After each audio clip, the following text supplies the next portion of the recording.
যদি আমার কথা শুনে আজির ক্যাবিনেটত যদি মাতি নিদিয়ে উচ্ছেদ যদি বন্ধ করে গোটেই আপোনালোকৰ সহযোগিতা লৈ আমি রাস্তাত ওলাই যাম যত যেনেকে কৰিব লাগে প্রয়োজনত মুখ্যমন্ত্রী অফিস ঘেরাও করিবারেও প্রতিবাদ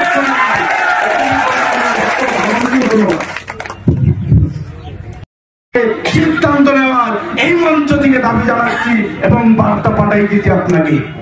দ্বিতীয় আমাদের দাবি হলো যে মানুষগুলোর বাড়িঘর আপনি ভাঙচুর করেছেন 10 লক্ষ টাকা ক্ষতিপূরণ আপনি দিতে হবে। সারা জীবনের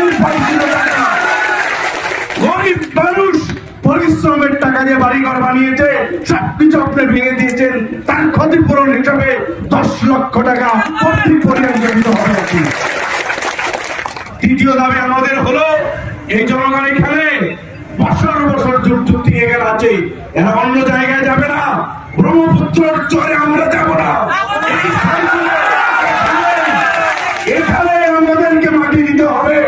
চাপড় সার্কুলার এরিয়া এই গ্রামগুলো যেগুলো আপনি ভাঙচুর করেছেন এখানে আমাদেরকে মাটি দিতে হবে। আপনি আদানি আর আম্বানিকে আপনি দেশ বিক্রি করবেন, এটা চলবে না। ওটা আসামের জনগণকে আমি আহ্বান জানাচ্ছি, ওটা অসমৰ জনতাকে আহ্বান জানাইছো। আমার এয়ারপোর্ট বিক্রি করিলে, রেল স্টেশন বিক্রি করিলে, সরকারি সব সামগ্রী এখানে বিক্রি করে দিলে এতে আমার মাটি, ট্রাইবেল ভাই সকলের মাটি, সংখ্যালঘুর মাটি এইবিলাক আমাক উচ্ছেদ করি আদানি আর আম্বানির কথা বলে যে প্রস্তুতি রয়েছে তার বিরোধিতা গোটেই অসমবাসী আমি কৰিব লাগে। এই আহ্বান মই গোটেই অসমবাসী জনাইছো। আপনি আদানিক পাতি দিব, থার্মাল প্রজেক্ট এতে করব, এনভায়রনমেন্ট বেয়া হব, যদি কোনো প্রত্যেক সম্ভব হয় তাহলে আমি করতাম। আপনি এনভায়রনমেন্ট বেয়া করার অধিকার আপনার নাই। আপনি আমার মানুষের জিয়াই থাকার অধিকার কারি রয়েছে, আমার লড়া ছোৱালীর শিক্ষার অধিকার আপনি কারি রয়েছে।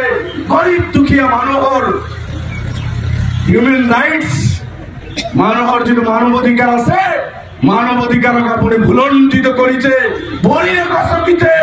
আপোনাক মানৱ অধিকাৰ আয়োগক আপোনালোকে এই মঞ্চৰ পৰা আহ্বান জনাইছো, চমুটো কেছ লৈ মুখ্যমন্ত্রীর বিরুদ্ধে আপোনালোকে কেছ চলাওক। মানৱ অধিকাৰ ভুলণ্ঠন করেছে, শিক্ষার অধিকার কারি রয়েছে, আমার জিআই অধিকার কারি রয়েছে।